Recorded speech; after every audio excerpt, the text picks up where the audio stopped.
বাংলাদেশে বর্তমানে পশ্চিমাদের বিনিয়োগ আরও বেশি বৃদ্ধি পাওয়ার সম্ভাবনা রয়েছে। এর পূর্বে বাংলাদেশ পূর্ব থেকে আসলে চেষ্টা করে আসছিল যাতে বাংলাদেশে প্রচুর পরিমাণ বিদেশি বিনিয়োগ আসে এবং সেগুলো কোনো ঋণ আকারে নয়, যেতে ডিরেক্ট কোনো ইনভেস্টমেন্ট আকারে বাংলাদেশে বিভিন্ন ধরনের বড় বড় কোম্পানি এবং বিলিয়নিয়াররা ইনভেস্টমেন্ট করে। যেমন আমাদের প্রতিবেশী দেশ ভারতে প্রায় 50 থেকে 54 বা 55 বিলিয়ন বা 50 থেকে 60 বিলিয়নের মাঝামাঝি বিনিয়োগ আসে থাকে প্রত্যেক বছর। অন্যদিকে বাংলাদেশে বিনিয়োগের পরিমাণ কত? এটা প্রায় 1 বিলিয়ন থেকে 2 বিলিয়নের কাছাকাছি। তার মধ্যে আবার অধিকাংশ বিনিয়োগ আসে চীন এবং জাপানের মতো কিছু দেশ থেকে। আর পশ্চিমাদের বিনিয়োগ আসলেও খুবই কম পরিমাণে আসে। অন্যদিকে ভিয়েতনাম, যারা বাংলাদেশের সবচেয়ে কম্পিটিটিভ বা কম্পিটিটর একটি দেশ, এই ভিয়েতনামও প্রচুর পরিমাণ বিনিয়োগ আসে, প্রায় 10 বিলিয়নের কাছাকাছি বিনিয়োগ বা তারও বেশি পরিমাণ বিনিয়োগ প্রত্যেক বছরে আসছে ভিয়েতনামে। এমনকি ভিয়েতনাম তাদের যে বিনিয়োগ, নতুন কোনো বিনিয়োগ নেওয়ার কোনো স্কোপ পর্যন্ত নাই, সে দেশেও বর্তমানে বিনিয়োগ থেমে নেই।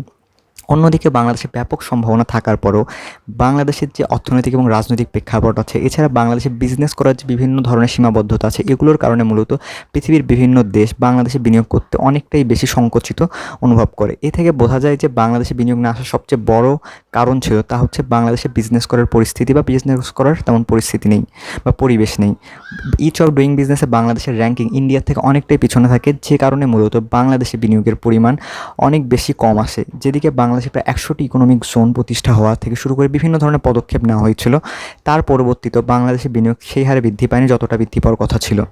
বিভিন্ন দেশের মধ্যে শুধু চীন বিনিয়োগ বৃদ্ধি করলেও অন্যান্য দেশের বিনিয়োগের পরিমাণ অনেকটা কম। জাপানের বিনিয়োগ করার বিশাল সম্ভাবনা ছিল, তারপরেও জাপান সে হারে বিনিয়োগ করেনি যতটাতে বিনিয়োগ করা উচিত ছিল। বর্তমান প্রেক্ষিতে যেহেতু নতুন একটি সরকার ক্ষমতা রয়েছে, বিশেষ করে ডক্টর ইউনূসের সরকার, এই সরকারের আমলে হয়তো পশ্চিমাদের সাথে, যেহেতু ডক্টর ইউনূসের একটি ভালো সম্পর্ক রয়েছে, বিশেষ করে বড় বড় পশ্চিমা যে বিলিয়নিয়ার রয়েছে তাদের সাথে ডক্টর ইউনূসের পার্সোনাল সম্পর্ক রয়েছে এবং বন্ধুত্বমূলক সম্পর্ক রয়েছে। এই বিনিয়োগকারীরা যদি বাংলাদেশে বর্তমানে বিনিয়োগ করা শুরু করে, তাহলে হয়তো এটি বাংলাদেশের জন্য একটি পজিটিভ সাইন বহন করবে। তখন বাংলাদেশে আরও বেশি বেশি পশ্চিমা বিনিয়োগ আসার সম্ভাবনা রয়েছে। অর্থাৎ ডক্টর ইউনূস চাইলে অনেকটা ক্ষেত্রে আসলে তার যে কানেকশন রয়েছে, পার্সোনাল কানেকশন রয়েছে, সেগুলোকে ইউজ করে বাংলাদেশে বিভিন্ন বড় বড় পশ্চিমা বিনিয়োগ আনতে পারবেন। এতে করে বাংলাদেশের যে অর্থনীতি রয়েছে তা অনেকটা ঋণ নির্ভর অর্থনীতি থেকে বিনিয়োগ নির্ভর অর্থনীতির দিকে ধাবিত হতে পারে। অর্থাৎ বাংলাদেশের যে অর্থনৈতিক অঞ্চলগুলো তৈরি হচ্ছে, সেগুলো যাতে ফাঁকা না থাকে, সেইগুলোর জমি যাতে পড়ে না থাকে, এজন্য বাংলাদেশকে অবশ্যই খুব শীঘ্রই বিভিন্ন পশ্চিমা দেশ বা বিভিন্ন দেশের কাছে বিনিয়োগ আকর্ষণের চেষ্টা করতে হবে, যাদের বিনিয়োগ আসলে বাংলাদেশের এই অর্থনৈতিক অঞ্চলগুলো পুরোদমে চালু হবে এবং বাংলাদেশের যে জব সংকট রয়েছে সেগুলো আসলে পুরোপুরিভাবে মেটানো সম্ভব হতে পারে।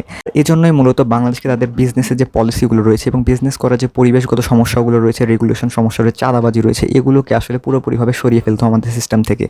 আর এ ধরনের দুর্নীতি দূর করার জন্যই মূলত বাংলাদেশের বিজনেস রিলেটেড পলিসিগুলো এবং বিভিন্ন রেগুলেশনকে অনেক সহজ করতে হবে এবং চেঞ্জ করতে হবে, যেটা জাপান আমাদেরকে পূর্ব থেকে বলে আসছিল এবং আমরা খুব ধীরে ধীরে পূর্ববর্তী সরকারের সময় খুব ধীরে ধীরে এই পরিবর্তনগুলো করছিল। কিন্তু বাংলাদেশের উচিত হবে এই ধরনের যে পরিবর্তনগুলো, যেগুলো বাংলাদেশের বিজনেসকে আরও বেশি সহজ করবে, এই ধরনের পরিবর্তন খুব দ্রুত করা এবং দুর্নীতিমুক্ত করা। তার মাধ্যমে মূলত বাংলাদেশে বিদেশি যে বিনিয়োগ রয়েছে বা ফরেন ডিরেক্ট ইনভেস্টমেন্ট, যেকে আমরা এফডিআই নামে চিনি, এই বিনিয়োগগুলো বৃদ্ধি করা সম্ভব।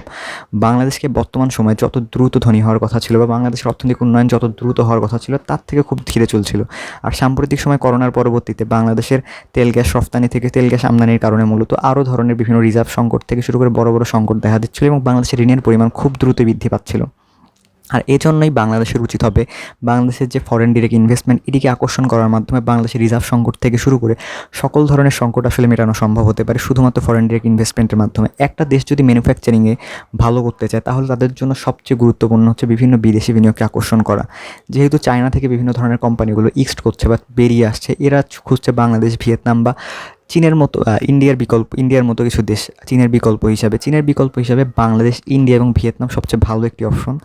তারপরেও বাংলাদেশকে বাদ দিয়ে ইন্ডিয়া এবং ভিয়েতনামে বিনিয়োগ বিভিন্ন চাইনিজ কোম্পানিগুলো যেগুলো চীন থেকে বের হয়ে আসছে, সেগুলো আসলে বৃদ্ধি করছিল। আর বাংলাদেশে এই বিনিয়োগগুলো খুবই কম পরিমাণে আসছিল। বাংলাদেশে যে কোম্পানিগুলো বিনিয়োগ করছিল তারা খুবই লোটেক বা বলতে গেলে যে খুব হালকা মানের যে বিভিন্ন ধরনের ম্যানুফ্যাকচারিং প্লান্ট রয়েছে, লেদার, টেক্সটাইল, টয় ফ্যাক্টরি, এ ধরনের বিনিয়োগ আসছিল। আর বাংলাদেশে যে বিনিয়োগগুলো আসলে সবচেয়ে বেশি দরকার তা হচ্ছে কার ম্যানুফ্যাকচারিং, অটো ম্যানুফ্যাকচারিং বা আরও বড় বড় বাস ম্যানুফ্যাকচারিং বা হেভিওয়েট যে শিল্পগুলো রয়েছে, শিল্প কারখানাগুলো রয়েছে, সেগুলো বাংলাদেশে দরকার।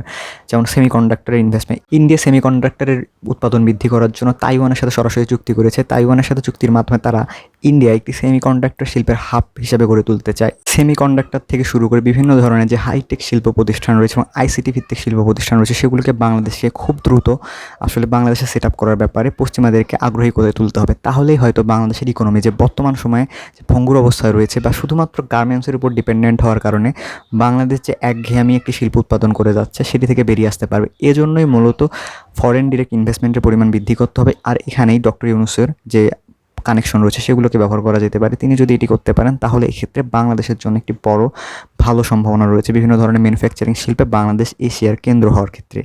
যেমনটা ইন্ডিয়া এবং ভিয়েতনাম অনেক দ্রুত এগিয়ে যাচ্ছে, বাংলাদেশকে এর সাথে দ্রুত কপ আপ করতে হবে যদি বাংলাদেশের যে অর্থনৈতিক সমস্যা রয়েছে তা থেকে বেরিয়ে আসতে চায়। তো আশা করা যাচ্ছে ভবিষ্যতে বাংলাদেশের জন্য একটি ভালো সম্ভাবনা সৃষ্টি হতে পারে ইনশাআল্লাহ। তো আজকের জন্য এখানে শেষ করছি। এই বিষয়ে আপনাদের গুরুত্বপূর্ণ মতামত জানাতে পারেন আমাদের কমেন্ট বক্স। আমাদেরকে সাপোর্ট করার জন্য আমাদের ভিডিওতে লাইক, কমেন্ট ও শেয়ার দিতে পারেন এবং আমাদের চ্যানেলটি সাবস্ক্রাইব করতে পারেন। বাই।